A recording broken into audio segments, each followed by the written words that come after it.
Here is a list of information he relayed to me in a series of 5 meetings in the latter half of 2013.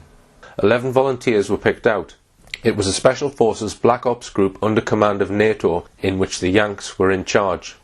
Other countries' governments were aware of the operations, but most do not have the technology to deal with it, therefore allowed the Americans to get on with it under the umbrella of NATO. This includes the Russians. Whilst on an operation near the Russian border, a UFO came out of a cavern system and nearly took their heads off, upon which they opened fire. Opening fire would not usually affect a UFO. He thought that there would definitely be another group carrying out these operations today. The operation in Brecon Beacon, where the 2 bodies were discovered, was on Talibant Mountain. The military have secret systems based on a laser that can bring down UFOs. There are 8 around the world that he knew of, 2 in the UK, 1 in Germany and a few in the US. It disables or interferes with the propulsion of the UFO and causes them to come down. The military had an idea roughly as to where and when the UFOs were appearing and would send their team out in advance of firing this weapon. Once the evidence is secured, another totally separate team would come to the site. This could take days. They refer to that team as the collectors, who were always American. They would leave with the evidence and would just leave the find and secure team to fend for themselves. He is still in touch with some of the soldiers from his team, 2 of whom have now died. He has seen hundreds of UFOs, some landed and some in the sky. There was a variety of different shapes. They were not flying saucer shaped, some triangular, others square or rectangular, not aerodynamic shapes. They ranged in size from the size of a car to 3 times the size of an articulated lorry. The surfaces were smooth and some had overlapping tiles. They usually had lights on them of varying colours and configurations. One craft gave off a light like an arc welder and caused damage to their eyes, and he had to be admitted to hospital after that incident. Another craft which they got close to looked metallic, but when pushed by hand gave way, having some kind of elastic property which returned to the original shape after applying a force. He said he thought that because some of the craft were so small, there must be bigger mother-type ships which these craft had come from. I suggested that UFOs might use reservoirs as hiding places, and he said no, they don't go in reservoirs, although when asked where they do go, it seemed he wasn't sure. He said they just appear. He did not know where they were originating from, but stated they are here, meaning they are in our atmosphere regularly. He said they can just appear, and when asked about cloaking, confirmed that he thought they had those kind of abilities and also incredible dynamics. He said they can come down to the ground very quick.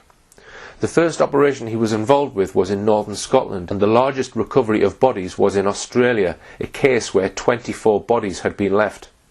Injuries are the same as animal mutilation type injuries. He said that internal organs would be removed and also brains. He seemed to think that anything connected with the nervous system is what they would take. He did not see a lot of blood on the corpses. They usually choose remote, out-of-the-way places to carry out human mutilations. They knew where to go and where to take from, where the people would not be missed for a long time. Bodies included people and children. He has multiple sclerosis and is on crutches. He has various scars, one of which he showed me on his right arm just below the elbow. He has 3 pins in his hip, he had work done on his shoulder and has had a knee replacement. He said that he hasn't had cancer and then said, touch wood, indicating he is worried about it. I asked if he communicated with any of the ETs he claimed to have seen. He replied no. He said they were incredibly quick. They could move 60 meters in a split second. He said they are not friendly and you would not approach one. He saw 2 of them wearing what looked like a wetsuit or a flight suit. He said you could not approach them on your own. You needed cover because they were so quick. He said he witnessed 3 distinct types of ETs on these missions. He stated that in 4 or 5 of these cases there were craft debris and they were able to see what had been on board the craft. This included human and animal body parts. He claimed there is a UFO tracking facility in the military land at Sennybridge. It is stored under the ground and comes up at night. It consists of a large aerial, quite wide, about 50 to 60 meters high. It can be seen from the public road at night above the trees. There is also a radar dish that rotates, and it too only comes up at night. It is about the size of a car. The aerial is used somehow to track the UFOs. The source eventually stopped talking to me. On at least 2 occasions he failed to turn up at pre-agreed meeting places, and the telephone number he gave me was no longer being responded to. Since making the film, I have gathered some more information. Firstly, when Derek Goff first met the source in 1997, on 2 occasions Derek's then wife sat in the back of the car taking notes. Derek has given me original copies of all the notes that were taken in their meetings in 1997. Having obtained the notes, I then managed to trace Derek Goff's ex-wife and went to visit her. She verified that the handwriting in the notes is hers and confirmed that she was present with Derek Goff in 1997 when they met the military source. She stated that she thought the whistleblower seemed genuine and believable. I have also, through a third party, made further inquiries to Gwent Police to try and verify Goff's claims about meeting a Detective Constable Adams and handing in the 11 photographs. So far, these inquiries have proved fruitless, though an approach via the Freedom of Information Act is still pending. The notes from Derek Goff are very interesting and contain some information that was not given to me when I met the military source. Americans had a north base somewhere in Scotland. Bodies that were recovered were put in freezers at this base. Post-mortems were carried out. There were 495 in American team, inclusive of 30-odd commanders. The British soldiers never called the American officers sir, but had to take orders from them before their own senior officers. His team was not allowed to touch the bodies and not look too closely. Americans always took the bodies. In many cases they saw burn marks on the ground, ranging from the size of a car and some much bigger. Sometimes trees would be twisted almost in a full circle. What he has witnessed has affected his whole life. He is now quick-tempered, frustrated, a heavy smoker, and is overprotective of his children. The closest he has been to a UFO is 5 feet. It radiated heat, had no windows, made no noise, and was not actually on the ground. In that case, he and some of his colleagues were submitted to hospital. In the Brecon case, where a male and female were recovered, they went to a car initially. Its engine was running, no one was there. The seats had been removed from the front somehow. The car was taken away by the military and samples were taken from the ground. 2 weeks later, 3 kilometers from where the car was found, 2 bodies were recovered, male and female. The male's skin was peeled away on one side. Private parts, ears and eyes were missing. This is describing the images seen by Derek Goff. No civilian police were present. The military bagged the bodies and removed them. The girl and boy recovered from Brecon were aged between 16 to 21, not 16 and 21 as suggested in the previous film. This was a misinterpretation from these notes. He has witnessed more female cases than male. The burn marks on the ground nearby are often accompanied with pressure marks. He estimates he has seen around 36 bodies in total. Now, when I met the military man, I asked him if he could give me the date that the 2 bodies were recovered from Brecon Beacon. He refused and said that this would be giving me too much information. I set about trying to find corroborating evidence. I went to Brecon Library and scoured newspapers from the mid-80s to the mid-90s. One story stood out as a possible candidate from the Brecon and Radnor Express dated the 23rd of August 1990. It read, "Helicopter search for missing man. Police used their new helicopter and dogs in their search for a London man missing in Lambeda, Crickhowell on Monday. The man, who has not been named by the police, hired a car in London to visit friends in the Crickhowell and Swansea areas. The car was found with its lights illuminated and its engine running. There was no sign of the man. The man was later found in London in a confused state." Some of the facts in this article line up with our mutilation case. Firstly, the location. The military source told me that the bodies were found on Talibont Mountain, and in Goff's notes it states the bodies were found 3 kilometers from where the car was found. As we can see from this map, Lambeda is around 5 kilometers from the Talibont mountain range, so the location is in the right area. The newspaper article points out that the engine of the car was running and that there was no sign of the man, meaning nobody was there. Goff's notes state the engine was running, no one there, no seats in front, car taken away. After finding the article, I went to Lambeda and spoke to 3 people in the village.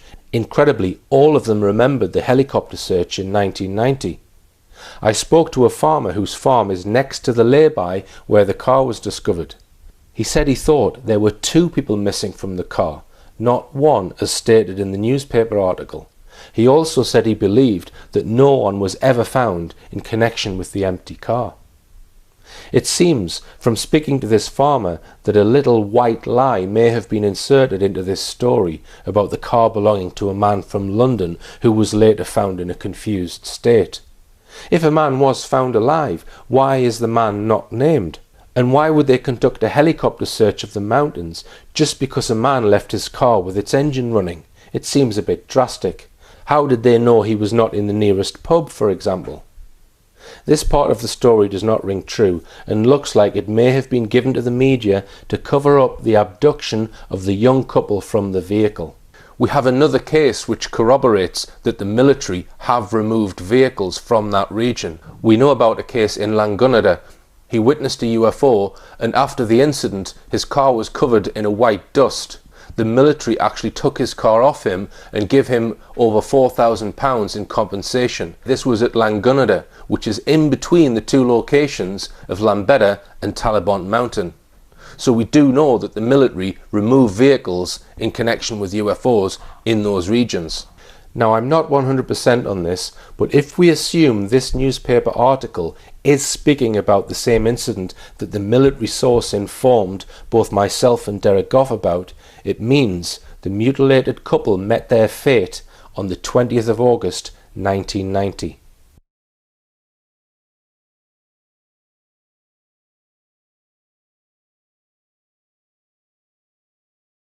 I've tried to find information about 2 people going missing on that date, but so far have drawn a blank. If they could be traced, it would be a huge piece of corroborating evidence which would substantiate the claims of our whistleblower. After the film aired, I was contacted by another ex-military man who claimed he knew exactly which military unit the Special Forces soldier was part of. In his email he states, "I served with 5/8 for a number of years, and knowing what we were tasked to do, including support to Special Forces, the work described by your contact would possibly have fallen to them." 5/8 headquarters is now based in Cambridgeshire as part of 3-3 Engineer EOD Regiment, the Royal Engineers Bomb Disposal Unit. I wanted to find out if he knew our military source. He asked me, was he Welsh? I replied yes.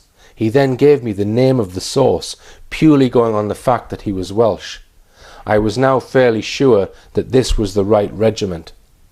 Unfortunately, our newfound source did not serve alongside our original source in any active missions, and did not serve in any find and secure operations. He was not seconded to Special Forces, so he had no knowledge of the missions the original source claimed to have taken part in. I met with this second military person, and he showed me all of his military papers to prove who he was and the squadrons he served in. He explained that 5/8 is actually part of the regular army. He provided an organisational chart from memory of the various squadrons in the 3-3 EOD Engineer Regiment at that time, which deals with bomb disposal. He also gave me a lot of information of when and why the squadrons within 3-3 were set up. One interesting thing he told me was that part of his training involved travelling to remote locations and erecting containment scaffolding in a circular fashion to conceal a site. He was always puzzled by this, as he thought the scaffolding itself could never have withstood a blast from a bomb, so he thought it was for some other purpose. So, it looks like our original military source was in the Royal Engineers EOD Bomb Disposal Regiment and served in 5/8 Field Squadron. He was probably seconded to Special Forces from 5/8 Squadron because of his specialist training in sealing off, containing and protecting sensitive areas, which is what bomb disposal engineers are trained to do. In the Army, 5/8 Squadron is usually just referred to as 5/8. So it looks like the name Group 5/8 has arisen because a small group from 5/8 were seconded to Special Forces to work in a covert find and secure team, hence the name. It is known that 5/8 personnel do on occasions get seconded to Special Forces, such as the SAS or the SBS. In 1997, the whistleblower showed Derek Goff passes for both MOD St Athens and Minley Barracks. Minley Barracks again lines up with him being in 5/8 Squadron, because Minley is where the Royal Engineers do their training. Having discovered which part of the army our military source served in, I set about trying to find other members of 5/8 Squadron who served in the 80s and 90s that might have been seconded to the same covert find and secure team. Bear in mind that at any one time there could be between 60 and 100 men serving in 5/8 Squadron, and only a small number of those would have been seconded to the find and secure team. An internet search for Royal Engineer sites came up with the Sapper site and the better known Forces Reunited. These included contact details for ex-members of 3-3 Engineer Regiment, and more specifically ex-members of 5/8 Field Squadron. My inquiries into this are ongoing with ex-5/8 members, and I've made contact with several. This is a rather delicate operation because obviously anyone who was involved will have signed the Official Secrets Act. I am continuing to search for more members of 5/8 Squadron, and I would be interested in talking to anyone who served in that unit between the mid-80s and the mid-90s. I hope to report more on this in future programmes.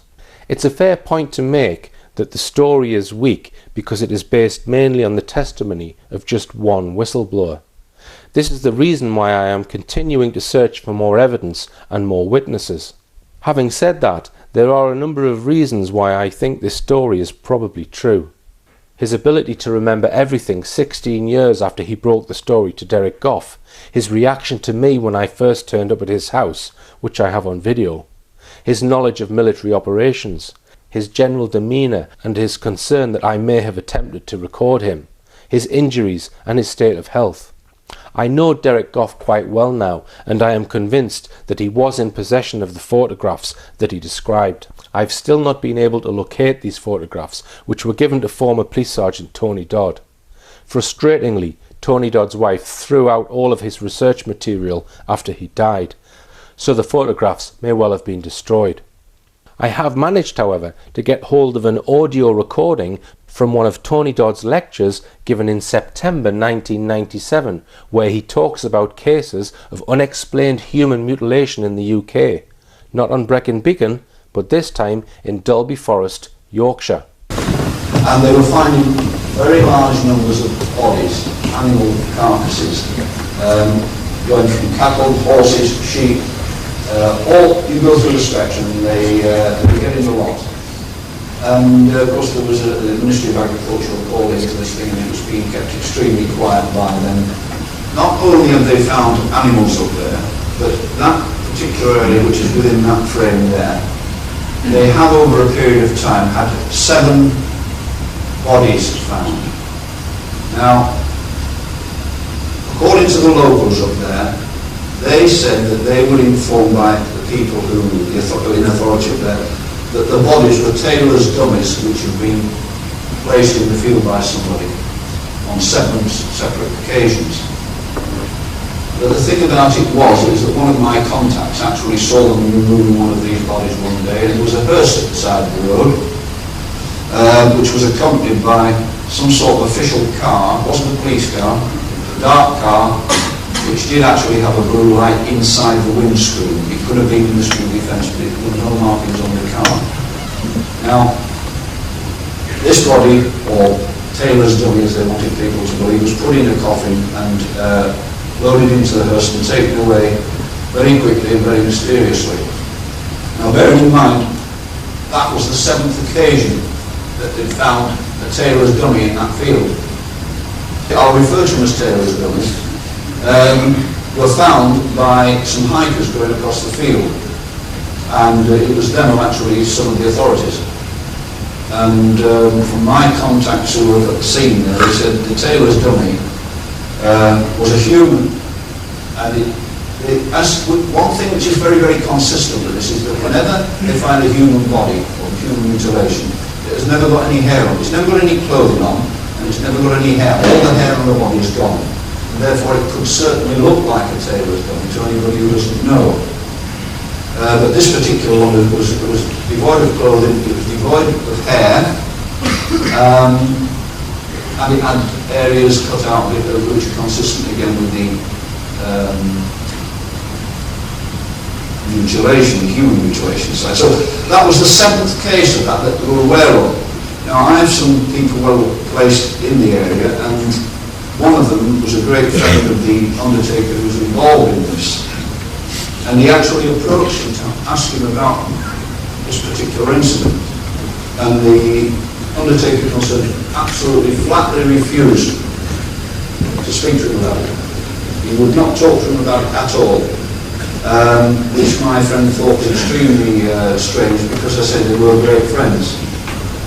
Now he later spoke to another undertaker. There's 2 opposing undertakers in the area, and it was at a cocktail party that he had to come across the opposing undertaker, and he mentioned this to him.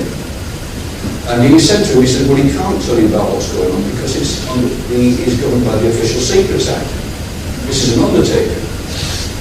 And so my contact said to him, well, I understand there's been 7 bodies over a period of time removed from them fields up there.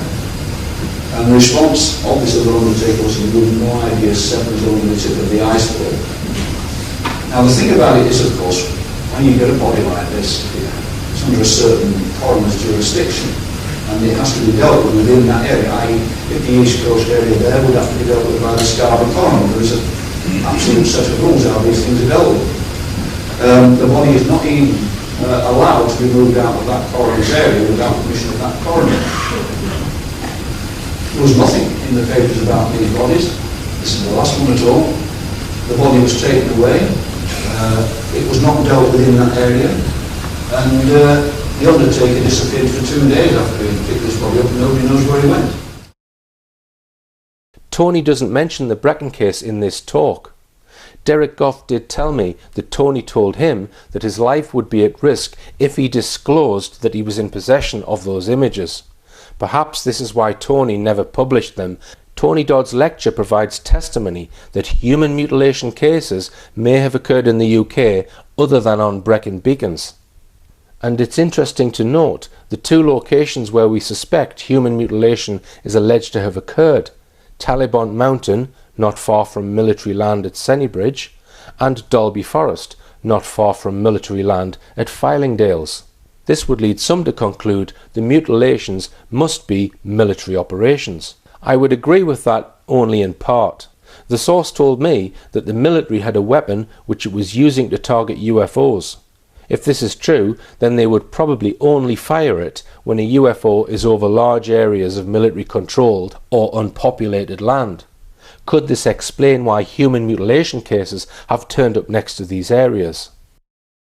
So, you might ask the question, what is going on? And is it still going on? The few cases we know about in the UK took place in the 1990s. One thing the farmer at Lambetta told me was that the military presence in and around his remote farm in the 1990s was very active, and the military would often rent fields off farmers for use of helicopters and such like.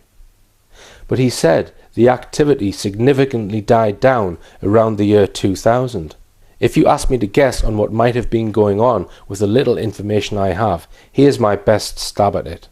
I think it's possible there was an American-led secret military project which was being ran in the 1990s under the authority of NATO. Its function was to target and acquire UFO hardware by attempting to disable them with a non-ballistic weapon which had been developed. The project was possibly using parts of the UK military for ground operations, to seal off and protect areas that had been affected by their air offensives. Some of these operations were carried out in the UK, but UFOs were only targeted over military-controlled areas so that debris could be easily collected by UK teams. So, why would human mutilation cases be turning up in these areas on the ground after such operations? Well, it's anyone's guess, but perhaps it was a form of retaliation. That's just a hunch. If anyone has any information on 5/8 Squadron engineers being seconded to Special Forces for such operation, I'd really like to hear from you. But you're not going to find out about this by submitting Freedom of Information requests.